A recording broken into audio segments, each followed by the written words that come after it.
Now, but also, for the last 8 years, we not only felt like the country was being turned towards a socialist hellhole, we didn't see anybody standing up to it. Now, we saw a lot of people in the GOP campaigning on one thing, like repealing Obamacare and stopping the appointment of these leftist judges and opening up access to our natural resources and so on. But then once they were elected, they would just get steamrolled by the Democrats. And see, this is where professional wrestling comes in. And you're going to have to know a little bit of history about it.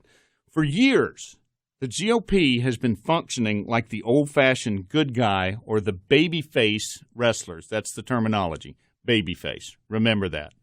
The babyface would always get cheated by the heels, who in this case were the Democrats, and they would never cheat back.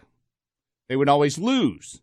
They'd get hit by the foreign object, or the masked bad guys would kick the hero in the head with a loaded boot, or Gorgeous George. It goes all the way back that far. Gorgeous George his valet would spray perfume in the guy's eyes, and they would lose. But in their mind, they were playing fair, and they were losing with integrity.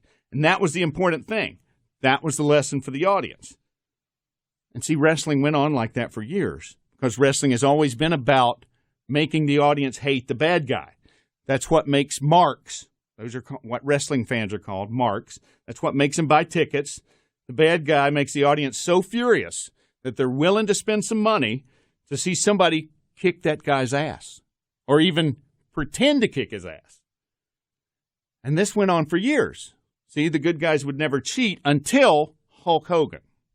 And Hulk Hogan redefined the babyface role because he was the first wrestler who would pick up the foreign object, he would pick up the steel chair, and he would hit the heel back with it.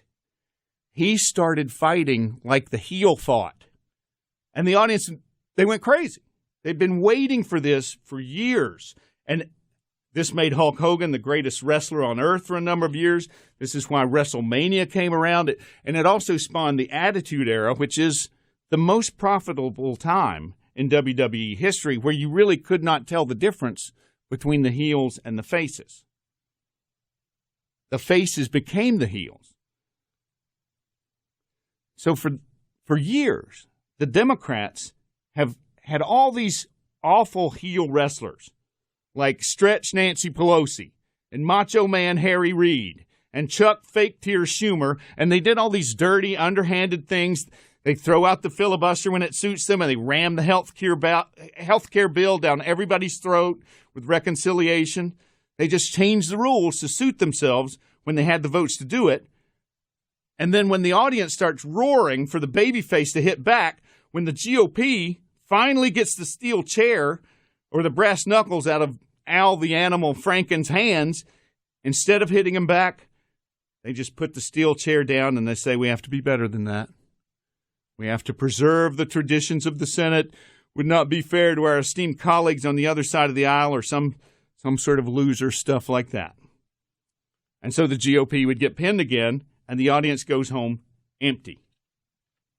Same thing happened with McCain. Same thing happened with Romney. They refused to fight back. Rally double teaming. And this guy Trump doesn't pick up. He comes through the primaries. He's whacking people. He's calling them dead. And finally, this guy is fighting primary. The middle of the country, the 19th, the same way the heels fight the heel president. This is Nick Searcy live for